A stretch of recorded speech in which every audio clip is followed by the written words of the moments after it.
Assalamualaikum warahmatullahi wabarakatuh. Di sini saya akan mempresentasikan hasil resum saya yang berjudul Kiamat dalam Perspektif Al-Quran dan Sains. Yang pertama, pengertian hari kiamat menurut perspektif Al-Quran dan Sains. Menurut Al-Quran, kiamat berasal dari bahasa Arab, yakumu kiaman, yang berarti berdiri, berhenti, atau berada di tengah. Hari kiamat atau Yaumul Qiyamah adalah hari atau saat terjadinya kebangkitan manusia dari kubur. Dari pengertian ini ada dua hal pokok terkait makna kiamat. Yang pertama yaitu adalah kiamat merupakan kebangkitan manusia dari kematian atau dari kuburnya. Sedangkan yang kedua adalah kiamat adalah keadaan akhir zaman. Kiamat merupakan akhir dari alam semesta dan kehidupan semua makhluk. Perlu diketahui bahwa musnahnya kehidupan di bumi pasti terjadi menurut pengetahuan sains. Hal tersebut dikarenakan matahari mengalami evolusi dan akan terus kehilangan energinya. Padahal energi matahari yang sampai ke bumi merupakan kebutuhan utama untuk menyanggah keberlangsungan kehidupan di bumi. Yang kedua yaitu adalah macam-macam kiamat. Macam-macam kiamat ada dua, yakni kiamat kecil atau kiamat suro, kiamat besar atau kiamat kubro. Kiamat kecil atau kiamat suro adalah hal di mana hanya makhluk hidup yang merasakannya. Kiamat suro sudah sering terjadi dan bersifat umum atau juga bersifat di lingkungan sekitar. Lingkungan sekitar kita yang merupakan suatu teguran dari Allah Subhanahu wa Ta'ala pada manusia yang masih hidup untuk kembali ke jalan yang lurus dengan taubat.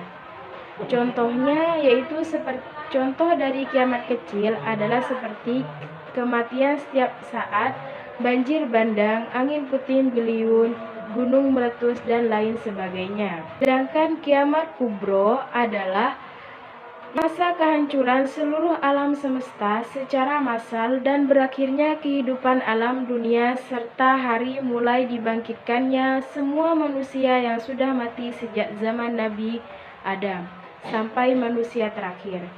Untuk menjalankan proses kehidupan berikutnya sebagaimana dijelaskan dalam Al-Quran surah Al-Zalzalah ayat 1-5.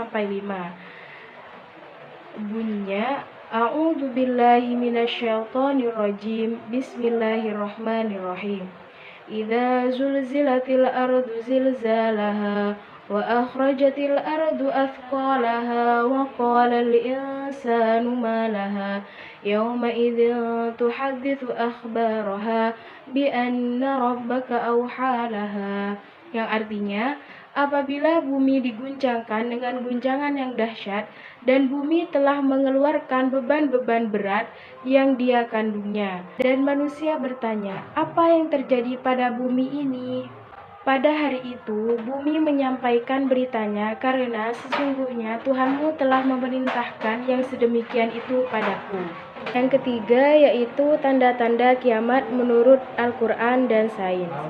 Tanda-tanda kiamat menurut Al-Quran. Tanda-tanda terjadinya kiamat kecil yang pertama yaitu pertempuran dua kelompok besar kaum muslimin. Yang kedua, munculnya para pendusta yang mengaku sebagai nabi. Pembuatan hadis palsu, munculnya kelompok Khawarij, bermegah-megahan dalam membangun masjid, dan masih banyak lagi. Tanda-tanda terjadinya kiamat besar, yang pertama munculnya Dajjal, munculnya kabut, binatang melata, terbitnya matahari dari arah barat, turunnya Isa ibnu Maryam alaihissalam, keluarnya api dari Yaman yang mengiring umat manusia menuju padang mahsyar. Tanda-tanda terjadinya kiamat menurut sains. Yang pertama yaitu kerusakan di darat dan laut. Contohnya, hutan semakin gundul dan mengakibatkan tanah longsor dan banjir bandang. Yang kedua, kerusakan di udara. Contohnya, pembakaran hutan secara besar-besaran menyebabkan hilangnya unsur pembersih udara. Dan yang ketiga adalah perubahan sistem sosial.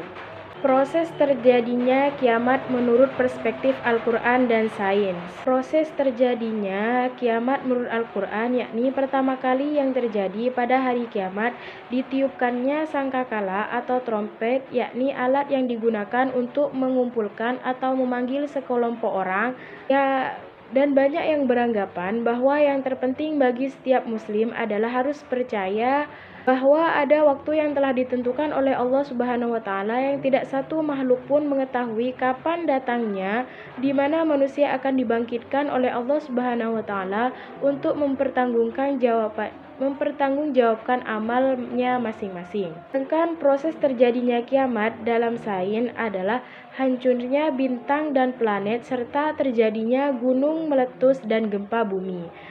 Faktor yang menyebabkan hancurnya bintang dan planet yakni dikarenakan kurangnya gaya tarik gravitasi. Sedangkan faktor yang menyebabkan gunung meletus dan gempa bumi yakni dikarenakan letusan gunung berapi yang dahsyat disertai dengan pergerakan lempeng bumi yang menyebabkan terjadinya gempa bumi yang sangat mendahsyat. Sekian presentasi pada saat ini, kurangnya saya mohon maaf. Wassalamualaikum warahmatullahi wabarakatuh.